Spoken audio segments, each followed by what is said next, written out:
Bonjour à tous. Aujourd'hui, je vous propose de mettre en place un calendrier de type dynamique. Qu'est-ce que ça veut dire dynamique? Simplement, en changeant l'année, les jours qui sont contenus dans le calendrier se mettent automatiquement à jour.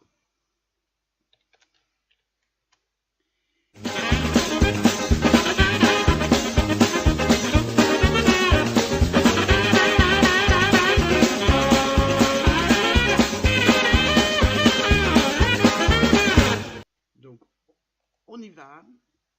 Bon, pour faire ce genre de calendrier, c'est pas très compliqué, c'est assez rapide. On a besoin de 3 fonctions liées aux dates. La fonction date, la fonction fin de mois qui vous donne le dernier jour du mois et la fonction jour-semaine qui vous indique si on est un lundi, un mardi, etc. Pour commencer, je vais construire la date du 1er janvier 2019. Je fais donc appel à la fonction date. Excel me demande l'année. L'année, c'est 2019 qui est contenu dans la cellule A2. Ne pas oublier de figer cette cellule, car quand on va recopier vers le bas, ça va décaler. La deuxième donnée, c'est le mois. Janvier, c'est le premier mois. Et la dernière donnée, ça sera le numéro du jour, donc le 1. Et voilà, 1er janvier 2019. Ensuite, pour faire le 2 janvier, on ne va pas recommencer à faire une formule, on va simplement dire que c'est le 1er janvier plus une journée. Ensuite, je recopie jusqu'au 31, il me manque encore 2 jours, 30, 31. Ça c'est fait. Et bien maintenant, je ne vais pas m'embêter, je vais copier toute cette colonne-là et je la recopie sur tous les mois de l'année. Tout à fait normal, ça m'indique 1er janvier au lieu du 1er février, parce que dans ma formule, souvenez-vous, c'est le premier mois, donc ici je veux le mois 2. Ensuite, regardez, tout s'est mis à jour, février. Ne vous inquiétez pas pour cette partie-là, on va s'en occuper après. On continue ici à changer le mois sur chaque cellule du premier jour du mois. Avril 4, mai 5, juin 6,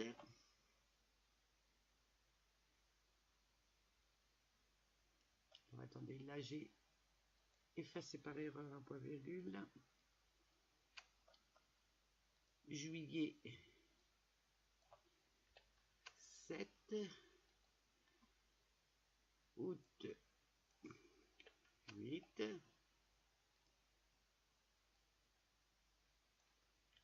neuf, 10,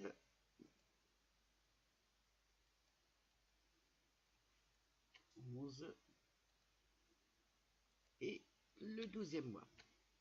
Notre calendrier est déjà bien complété à plus de 50%. On va s'occuper maintenant des mois qui se terminent le 30.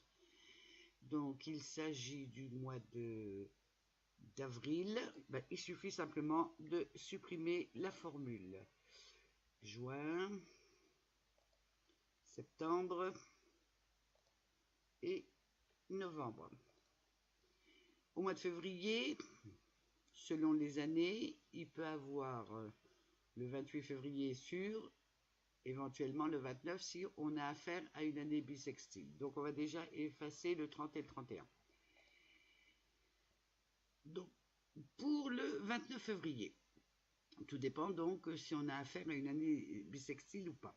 Alors à ce moment-là, on va poser une condition dans cette cellule et on va indiquer que si le lendemain du 28, donc C33 plus 1 est supérieur à la fin de mois,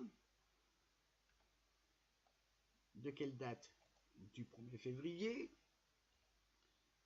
du mois en cours, donc 0. Alors, si c'est supérieur, c'est-à-dire que s'il n'y a pas de 29 février ici 2019, tu ne me mets rien, sinon tu mets C33 plus 1. Je ferme ma parenthèse pour clôturer la formule conditionnelle. J'entre et regardez, ça s'est effacé. On va maintenant changer d'année. On va mettre 2020. 2020 est une année bissextile. Regardez, le 29 février est apparu. Je remets 2019, bien que ce soit pas obligé. Qu'est-ce qui nous manque maintenant? Ah oui, regardez, ici on a des dates. Moi, pour présenter un calendrier dynamique, c'est pas du tout ça qu'il nous faut. On va donc formater les cellules. Et on va les personnaliser. On veut qu'elles se présentent sous quelle forme? Eh bien, on va lui demander, on va dire à Excel, d'afficher les 3 premières lettres du jour. Regardez, pour le 1er janvier, automatiquement, il met JJJ, donc ça fait mar. Suivi d'un point et d'un espace. Et ensuite, le numéro du jour, mardi 01. OK. Et regardez, tout notre calendrier s'est bien transformé.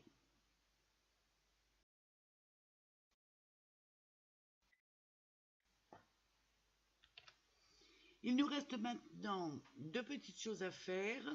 La première, c'est d'encadrer, de mettre des bordures à notre tableau. En temps normal, on ferait ça. Sauf que, regardez le résultat, on a des cellules qui ne sont pas remplies et qui sont encadrées. Pour ma part, je trouve ce résultat très peu esthétique. Donc j'enlève mes bordures et on va utiliser un outil d'Excel qui est la mise en forme conditionnelle. Cela revient à dire qu'on va formater nos cellules en posant une condition. La condition est toute simple. On va dire imposer à Excel qu'il encadre les cellules si elles ne sont pas vides. Donc différent de rien du tout, ça veut dire qu'elles ne sont pas vides. Bordure, encadré, OK. Bon, pas de souci. Je crois que Excel est fatigué. Il m'invente des références de cellules inimaginables. Et voilà. Ça, c'est plus joli. La deuxième chose à faire, c'est de coloriser les week-ends. Pareil, on ne va pas s'amuser à choper tous les samedis et les dimanches de mettre une couleur. On va utiliser une mise en forme conditionnelle. Et dans cette situation, on va poser 2 conditions.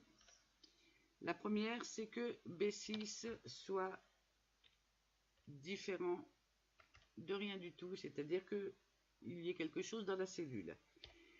Et la deuxième condition, c'est que le jour semaine, c'est-à-dire le jour de la semaine, de ma cellule B6,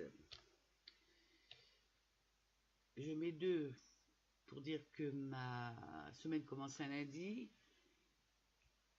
Donc si ça c'est supérieur à 5, lundi, mardi, mercredi, jeudi, vendredi sont des jours de semaine. À ce moment-là, remplissage, on va les coloriser en orange. On peut même, si on veut, modifier la police, enfin pas modifier la police, mais simplement mettre en gras ou en italique. On ne peut pas, sous une mise en forme conditionnelle, changer la police ni sa taille. Ok. Et voilà le résultat final. Votre tableau est terminé. Je vous remercie de votre attention. Si vous avez des questions à poser, n'hésitez pas à les mettre dans vos commentaires. N'oubliez pas de liker cette vidéo, éventuellement de vous abonner à ma chaîne. Je vous remercie, au revoir, à la prochaine.